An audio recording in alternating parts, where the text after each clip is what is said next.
Bonjour à toi, toi qui passes par là. Oseras-tu choisir une carte?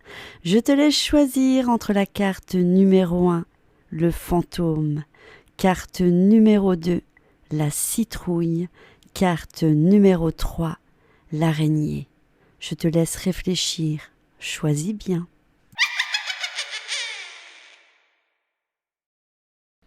Pour toi qui as choisi le fantôme, tu as choisi le chaudron, synergie et guérison. Lorsque toutes choses sont réunies sous la pression d'une constante énergie, se crée la nouveauté, creuset d'infinité. Dans l'imaginaire populaire, la sorcière est généralement représentée en tenant au-dessus d'un chaudron bouillonnant, mélangeant lentement son mystérieux contenu d'où s'échappent des bulles. Tout en remuant l'énorme récipient métallique au-dessus d'un feu vif, elle ricane et adresse des incantations à tous les éléments, transformant les ingrédients en potions magiques. Durant l'Antiquité et au Moyen Âge, on utilise couramment ce récipient pour une multitude d'activités, allant de la préparation d'un repas du soir à la fabrication de médicaments. De lui émane une grande partie de nourriture et remèdes. Comme ce creuset familial est généralement installé dans le foyer de la maison, il constitue et attribue un essentiel de réunion de famille. Si vous avez tiré la carte du chaudron, le message qu'elle véhicule repose sur l'importance d'associer différentes techniques ou composantes dans le but d'obtenir le meilleur résultat possible. Évitez de mettre tous vos œufs dans le même panier. Refusez de vous limiter à une seule voie austère, alors que s'offre à vous une infinité de moyens à apprécier et à expérimenter. Vous avez tous les atouts en main pour mettre au jour des possibilités inédites. Le chaudron incarne un outil de profonde transformation. Les choses changent lorsqu'elles subissent des pressions pour votre résilience au fil du temps. Elle vous offrira des moyens salutaires en tout point pour résister à l'intérieur à toute pression négative. Pour les personnes qui ont choisi la citrouille, nous avons les enfers, théâtre de la mise en sommeil et du recommencement. Un autre royaume fourmi d'ombre, nous quittons notre lit de mort pour voyager. Là où nous faisons une halte pour nous transformer, au cœur du royaume des morts. L'idée des enfers, royaume suprême où nous séjournons après notre mort, est un concept qui traverse maintes cultures et ères. Les Sumériens, les Turcs, les Incas, les Grecs, sans oublier les Sibériens, les Maoris, ont tous un terme qui leur est propre pour les qualifier et se démarquent les uns des autres par le mode de traitement de ce concept. Ainsi, ils ont perçu soit comme un havre de tranquillité et de rajeunissement, soit comme le théâtre de l'horreur et de la punition. Chez les chrétiens, l'enfer est un endroit où règnent ténèbres, flammes et châtiments.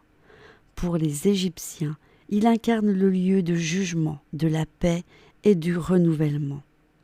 Dans la culture maori, il représente un endroit intermédiaire, magnifiant attente, sagesse et transition, tout comme un havre de paix.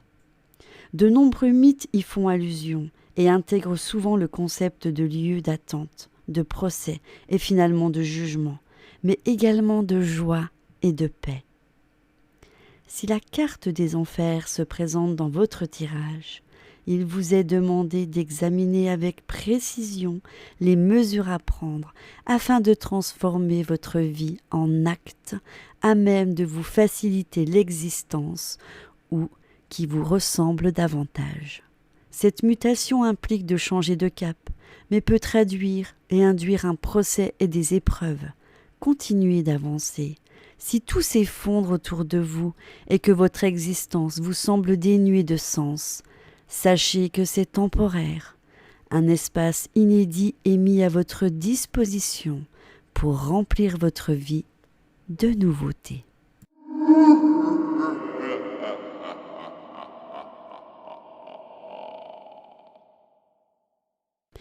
Pour les personnes qui ont choisi l'araignée, nous avons le cimetière, une peur inutile. Les stèles signalent la demeure du repos de toute éternité. Or, les esprits déambulent, prêts à prendre part à la curée.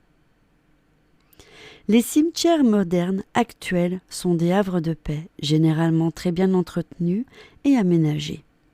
Même s'ils incarnent des lieux de profonde tristesse, peu ressemblant aux effrayantes nécropoles gothiques de jadis, cependant, ils continuent de distiller des effluves de terreur et donnent toujours l'impression d'être des endroits angoissants.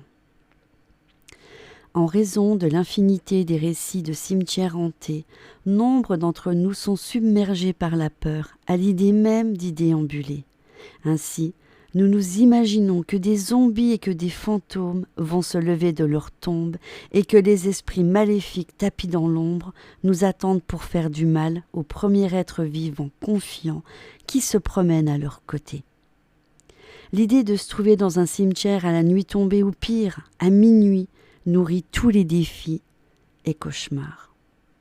Toutefois, ce comportement ne s'applique pas à toutes les cultures. Au Mexique, le jour des morts, des familles entières pique-niquent sur les tombes et leurs chers disparus.